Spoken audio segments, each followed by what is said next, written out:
Did you know Beyonce made $10 million in 4 minutes? At least that's what's being reported after reviewing presidential campaign finance records. This year's election shattered records, and we're not just talking about people who lost their minds online. I'm sorry! What is wrong? You idiots! With over $20 billion raised and spent, it's become the most expensive election in history. But there's still one big question on everybody's mind. Where did all the money go? That's not $10 million. Yeah, let's look at that. Okay. I think you still got one of my 20s. Beyonce's got your 20. And which celebrities made the most? Who was throwing that strange for a piece of change? Did he or didn't he? It's something that's going to be done more powerful than roll the dice. It's your money.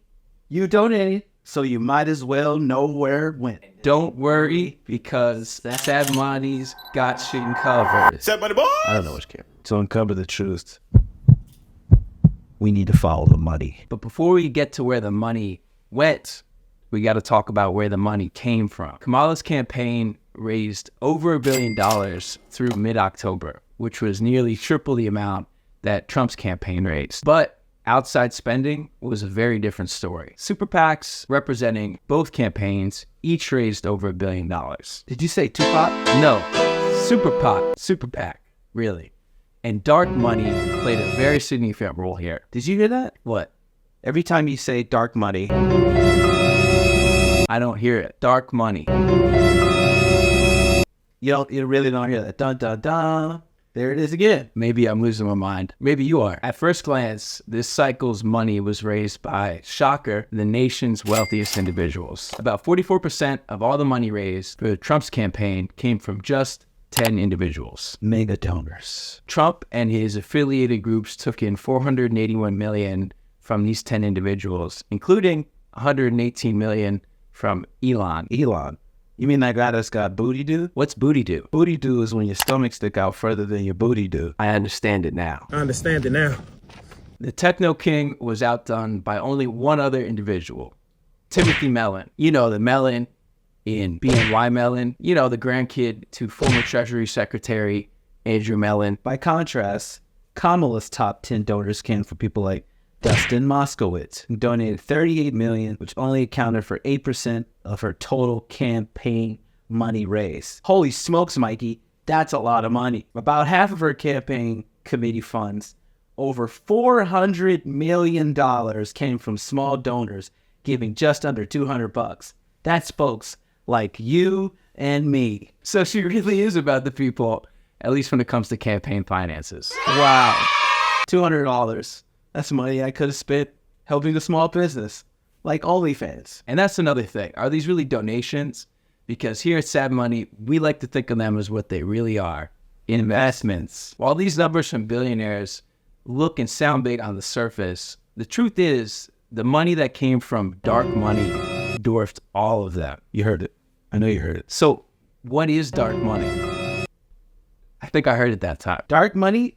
Is that like money you give to black people or money you get from black people? Dark money is exactly what it sounds like. Funding that comes from unknown sources. These are things like nonprofits, like 501c4 organizations. These nonprofits are not required to disclose their donors or the shell companies that donate to them. They can hide. While super PACs are required to disclose their donors, these nonprofits are not required to do so. This means they're able to hide the ultimate source and origin of the campaign money. Evil. And oftentimes, the largest donators to the super PACs are these dark money groups. For instance, the Democrats' Future Forward USA PAC was the top outside spender of this presidential cycle, spending over $500 million to support VP Kamala. Sensational. But its top donor, $136 million from a dark money group called Future Forward USA. And if the names sound familiar, it's because they're trying to confuse us. We're sending you back to the future. Dark money's numbers for this particular election cycle were stunning. Over $1 billion in contributions went directly to super PACs, and over half of the $4.5 billion in outside spending came directly from dark money. As long as it went into Beyonce's hands, that's all that matters to me. Speaking of, the question that everyone's dying to know, Where did all the money go? To celebrities, I guess. The Democrats' poor allocation of campaign finances certainly raised eyebrows, and, well, we can't blame them because it looks pretty bad. Celebrity payouts reportedly include $10 million to Beyonce, That's a lot of honey for the beehives.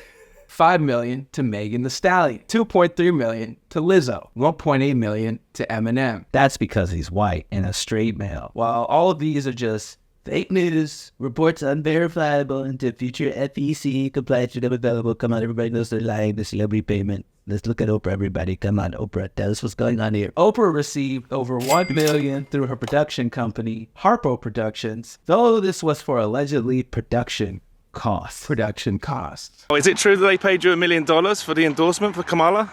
FEC filings also show Kamala's campaign spent $4 million on Village Agency Marketing, LLC. What is that? It's a company that connects influencers with marketing campaigns. And we didn't see any of that money. We want to influence people. Yeah. Kamala also reportedly spent $450,000 for one day of advertising on the Las Vegas Sphere, and reportedly spent over 6 figures building a custom set for the popular podcast Call Her Daddy with Alex Cooper. I feel deeply offended because, Kamala, why didn't you call Sad Money?